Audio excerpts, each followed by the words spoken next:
Olá, eu sou o Peter e vou apresentar para vocês a planta didática para controle de velocidade de posição angular de um motor elétrico de corrente contínua, utilizando o método PID discretizado. Esse projeto foi desenvolvido por mim, pelo colega Jonathan de Souza e pelo professor Daniel Dourado, da Universidade Federal de Viçosa. Esse projeto foi baseado, tendo como temática as novas diretrizes curriculares nacionais do curso de engenharia. As DCNs aprovadas em 2019, que falam sobre a formação do engenheiro, a formação em engenharia, trazem novas propostas, novas normativas para a formação do engenheiro. Dentre elas é possível destacar as atividades de laboratório. Diante disso, segue a seguinte proposta: desenvolver uma planta didática que proporcione um ambiente de aprendizagem experimental para as disciplinas do curso de pós-graduação em automação de controle de processos agrícolas e industriais da Universidade Federal de Viçosa. Então a ideia desse projeto é desenvolver uma planta didática para auxiliar a formação desses engenheiros nos laboratórios dessa disciplina. Quais foram as especificações para que o desenvolvimento desse projeto possa ter sido executado? Pensou-se em um controlador que pudesse fazer a leitura de alguns dispositivos de entrada na área de controle de processo, onde o usuário pudesse entrar com as informações dos ganhos proporcional, integral e derivativo, além da variável setPoint, a variável desejada, e também algumas ferramentas auxiliares, como as funções de colocar o sistema em local remoto ou ativar, alterar o modo de controle, a variável a ser controlada, no caso em questão, velocidade ou posição angular do motor. Esse controlador também faz a interface com o motor de corrente contínua, que é o gerador da nossa variável de processo velocidade ou posição angular, através de um driver de potência. Esse driver de potência converte o PWM gerado pelo microcontrolador para alimentar o motor, que retorna esse valor ao microcontrolador através de um encoder incremental, formando assim uma malha fechada de processo.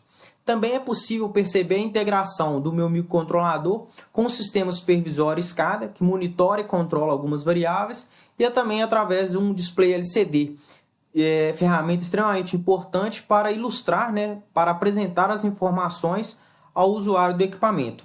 Então, diante dessas especificações, foi gerado o seguinte hardware: uma placa completa contendo todos os periféricos necessários para que o processo pudesse ser cumprido. Logo a seguir, vou detalhar alguns periféricos da placa, fazendo analogia com o seu funcionamento como um todo. Assim que o equipamento ele é energizado, o microcontrolador ele realiza algumas configurações iniciais, carregamento de bibliotecas, configuração de interrupções, pinos de entrada e saída e as bibliotecas de comunicação, além de inicializar os periféricos externos, como o display LCD e a comunicação Modbus, utilizada para trocar informações com o sistema supervisório.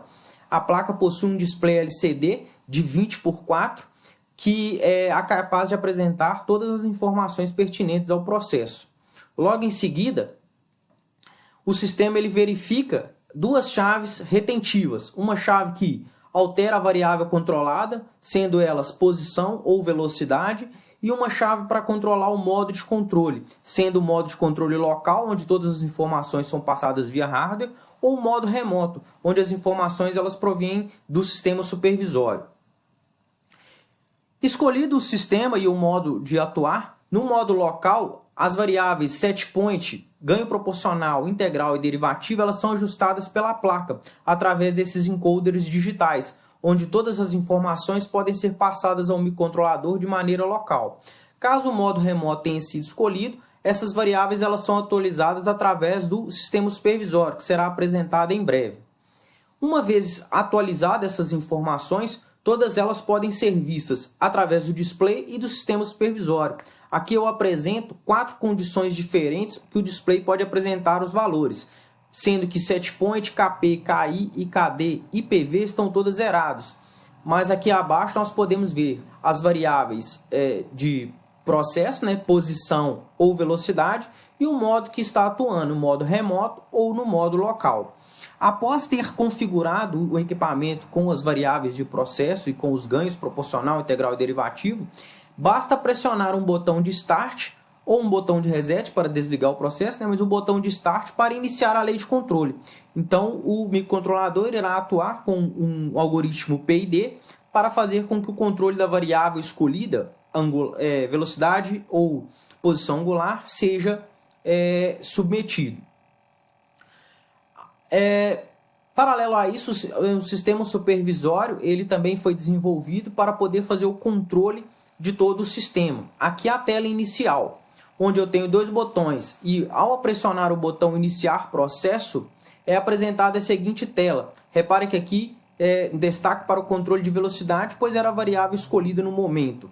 Nessa tela de supervisão eu tenho aqui um gráfico que apresenta as variáveis de processo e o set point, e um gráfico onde são apresentados os valores do PWM, ou variável manipulada. Alguns displays também para monitorar, mostrar, né, os ganhos proporcional, integral e derivativo, a variável setPoint, PV e MV, além do status da lei de controle, PID desligado ou ligado, e um modo de controle remoto ou local.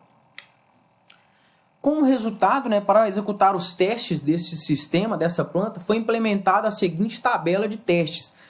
Foram implementadas, né, as seguintes setpoints de rotação em RPM: 100, 200, 50, 0, menos 100, menos 200 e menos 50 RPM, onde o sinal negativo aqui indica o sentido contrário de rotação do motor.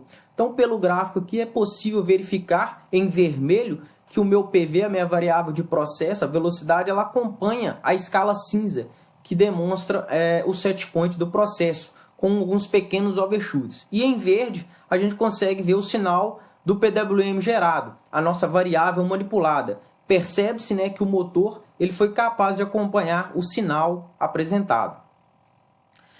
Além disso, a placa também possui alguns pinos de medição, que permite com que o usuário do sistema possa fazer leituras dessas informações do encoder ou do PWM, apresentando-as num osciloscópio ou utilizando essas informações para alimentar um software de análise de dados como o MATLAB.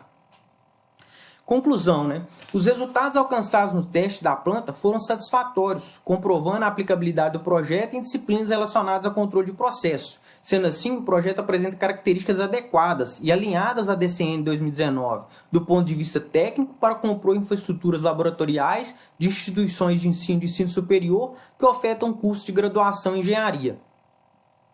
No YouTube, no link abaixo, eu tenho uma descrição detalhada, um vídeo detalhado com todas as informações da placa, né, mostrando alguns detalhes que aqui não puderam ter sido apresentados.